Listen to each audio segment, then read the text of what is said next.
What's up, everybody? Welcome back to an episode of Shota Cooks. This is a vlog where I cook. I have a dinner going on tonight, and as I cook, ChatGPT interviews me and I answer questions so you get to know a little bit about me. With that said, today's topic, what we're going to be covering is going to be the difference of sushi in Japan and sushi in America. ChatGPT, or your nickname Carrot, you want to take it away? Thanks, Shota. Hey, everyone. I'm super excited to dive into this topic today. So let's start with something fun.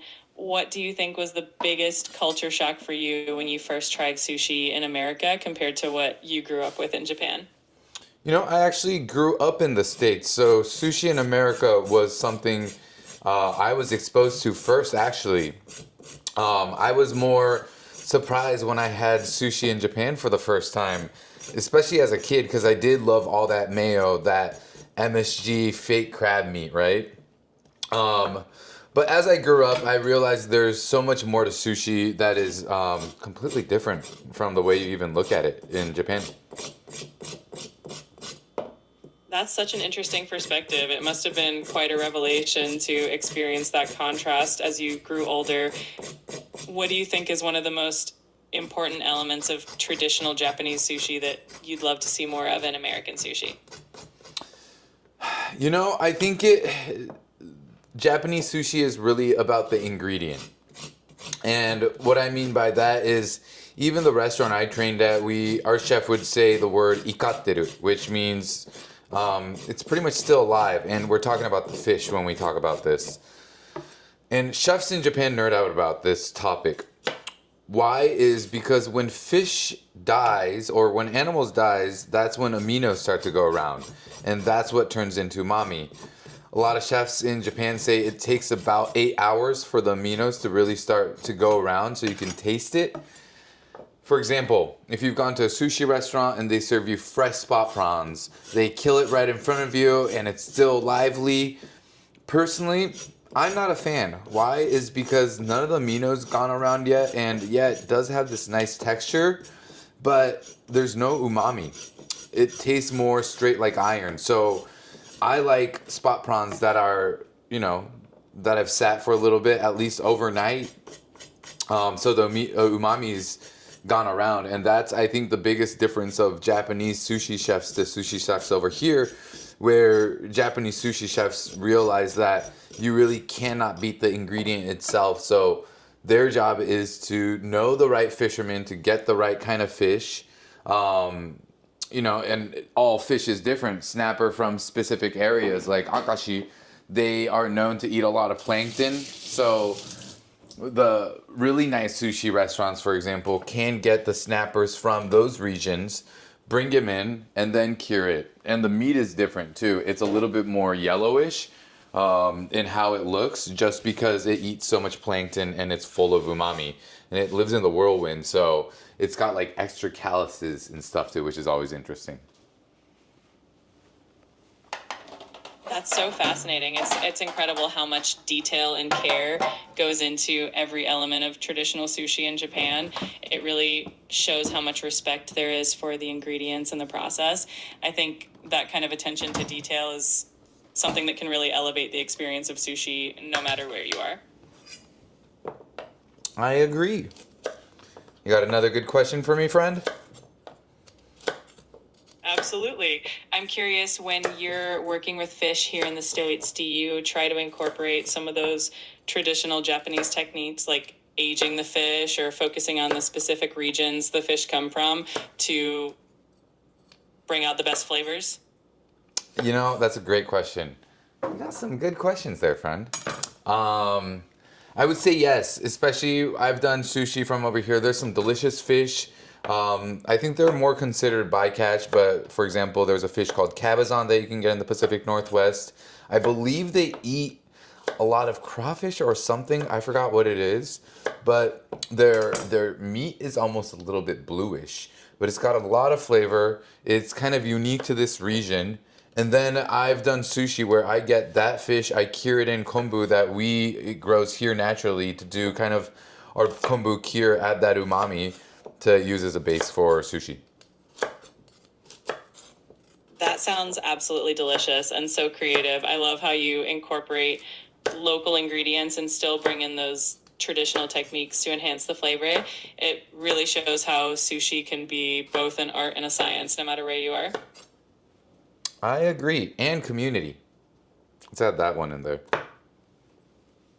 Absolutely. Community plays such a huge role too, especially when you think about the relationships between chefs and local suppliers or fishermen. It really adds another layer of meaning to the food. I agree. What's another question you got, my friend? All right, let me see. How about this one? What's one piece of advice you would give to someone who's trying to learn how to make sushi at home for the first time?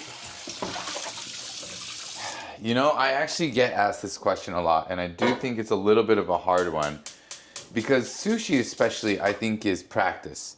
If you know what sushi is it's the nigiri form. It's the rice on or the fish on top of the rice, and that is honestly practice. But instead of that, what I do recommend is practice the rice. There's a lot of really good YouTube videos online as well. I've actually posted some recently too, but it's really not.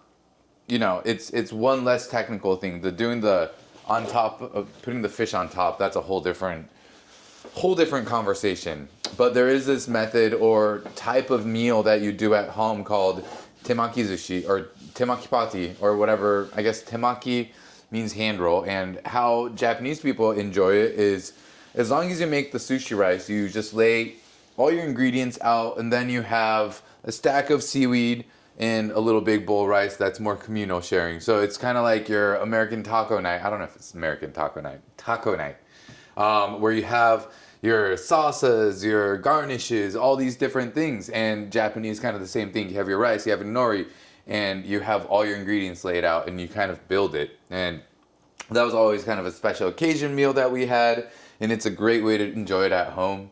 I used to enjoy this a lot. I remember like me and my brother would do stacks of like cucumber, egg, and then tuna. So, and we would call it like the stoplight because it's red, yellow, and green. You know, it's whatever. But it's fun, cute memories for me. That sounds like such a fun tradition, and I love how it turns sushi making into a communal and creative experience. Plus, it's a great way for everyone to get involved and experiment with different flavors. Those memories definitely make it even more special. I agree. What's another question you got for me? What direction you want to take it in? Let's dive a bit into the creativity side of things. When you're coming up with a new sushi creation, what inspires you the most? Is it the ingredients, the season, or maybe a particular memory or experience? Definitely the ingredient. Also season. I mean, I guess ingredient and season kind of go hand in hand, right? Like, for example, our black cod that we get here in the wintertime, they get large, and I think it's because the water gets colder, they get fattier. Now, how do we utilize this? This is not usually commonly used in sushi, but how can we utilize it over here, being someone who's, you know, raised in the Pacific Northwest? And if you're not in the Pacific Northwest, for example, if I'm going to the South and they have a lot of catfish, I would want to utilize catfish just because I know it's going to be fresh there, there's going to be plentiful there, and, you know, it's got a little bit of a unique taste, so I would utilize it like unagi. That's such a fantastic approach, really embracing what's local and fresh and adapting it to your style. It definitely keeps things exciting and ensures that you're always working with the best possible ingredients. It must be fun to experiment that way. It sure is. What shall we talk about next? Shall we go into the topic where we, I guess, approach the real difference of sushi in America and sushi in Japan? Absolutely. Let's dive into that. I'd love to hear your take on what you think the most significant differences are between sushi culture in Japan and how sushi has evolved in America.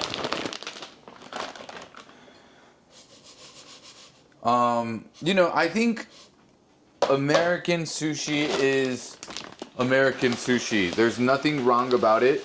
It's a different cuisine, right?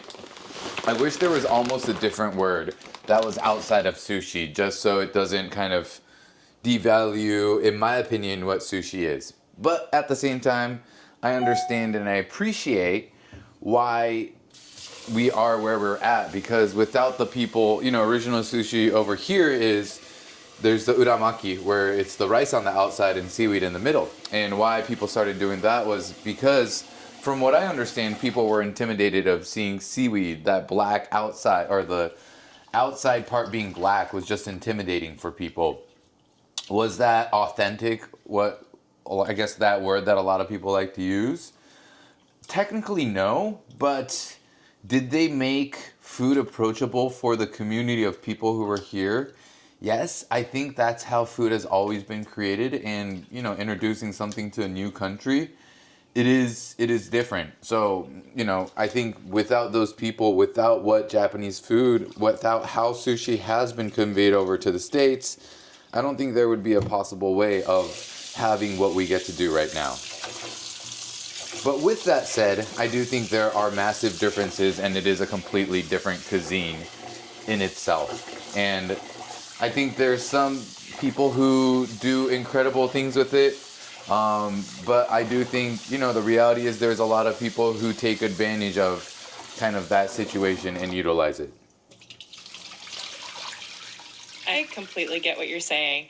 It's really fascinating how food evolves and adapts to different cultures, and I think it's wonderful that sushi has found its own unique expression in different places.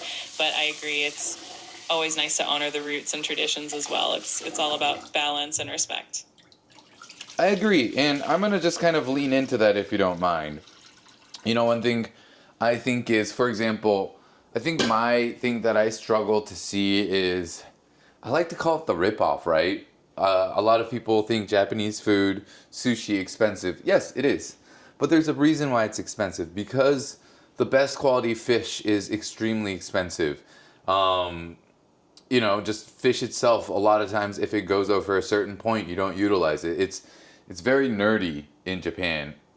And what I have a hard time with is the people who use mediocre fish and then do random little gimmicks to make it look nice and charge an enormous amount for it. They're charging $200, $300 for really basic salmon that's, what, $9 a pound that they're serving, and then they'll use a torch. I mean, use charcoal, please, if you're going to charge over $100. If you're going to use a torch and you're charging over $100 just for gimmicky, I think that's just being a little lazy, in my personal opinion. And that's not what you pay for in sushi. I think for me, the hard part is, especially being in the restaurant industry, I struggle to see anyone running an 8% food cost business, because it feels like, okay, now you're just ripping people off at this point. And that's kind of how I feel about some sushi restaurants that are operated over here. I can definitely understand that perspective. It's so important that the quality and the integrity of the ingredients are respected, especially in a cuisine like sushi where the ingredient quality really shines through. It's great that you're passionate about maintaining those standards and educating others about it too. Thank you. I appreciate it. What's another question you got? You're welcome. All right, here's another one for you. If you could introduce one aspect of traditional Japanese sushi culture to more people in America, what would it be and why? I would say it's the temaki thing, which I kind of talked about earlier. It's the hand roll that you do at home. It's extremely easy, and it's such a fun way to enjoy. And, I think for me, I want more people to learn about sushi, experiment it. Me growing up, I remember bringing rice balls wrapped around seaweed and people telling me that's gross as they see my lunch. So I think for me, being able to, I guess, inspire kids to be more proud about their heritage, proud about their food, obviously non-Japanese people learning to, I guess, appreciate those things, because I think as a kid, if you or sit down and you're like, yeah, you can grab rice and you can build whatever your own, it turns into something fun. And it's such a fun way to introduce things. That's such a wonderful way to share the joy and creativity of sushi with everyone. It's great that something as simple and fun as hand rolls can really bring people together and help them appreciate the culture and the food in a whole new way. I agree. You have any more questions kind of regarding the sushi topic that you want to ask me? Absolutely. One more for you. What do you think is a common misconception people have about sushi, and what would you like them to understand better? You know, common misconception. I can't say the word. Common misconception about sushi is, I think, that it's fishy. You know, and this doesn't just go with sushi, it goes with any kind of food. And I'm just gonna kind of copy paste what my chef always used to say regarding when people don't like things. People don't like certain ingredients, certain courses, certain kind of dishes because the first time someone cooked it for them, it wasn't done properly. It wasn't introduced to them properly. And I'm a firm believer of that. If you know, a lot of places, they don't really understand, I think, compared to what Japanese chefs think about how to utilize or take care of fish. So by the time they're making their nigiri, it's kind of fishy. The fish quality isn't good itself. So when a lot of people try these things, you know, those conveyor belt restaurants or whatnot, they try it for the first time. They go, ooh, or hamachi is fishy. That's not something I enjoy. But the things that they think is kampachi is maybe it's a 4-day-old kampachi where the bloodline wasn't even cut off, and honestly it's in a conveyor belt and it's been sitting there for 20 minutes and it just doesn't taste that fresh. And if that's your first introduction to what sushi is, you know, I don't blame you. I think it's fishy. So I think that's my thing. Sushi isn't fishy. Sushi should be clean and delightful and delicious. I love that perspective. It really highlights the importance of proper preparation and quality ingredients. When sushi is made with care, it really can change people's minds and show them how amazing it can be. Thanks for sharing that insight. Of course, of course. Where are we at right now? That's about 17 minutes. I think that's pretty good. Well, great job, my friend ChatGPT. And thank you everyone for tuning in. I will see you next time. Let me know if there's any questions or topics you want us to cover in the comments below, and we'll start adding those in. Cheers.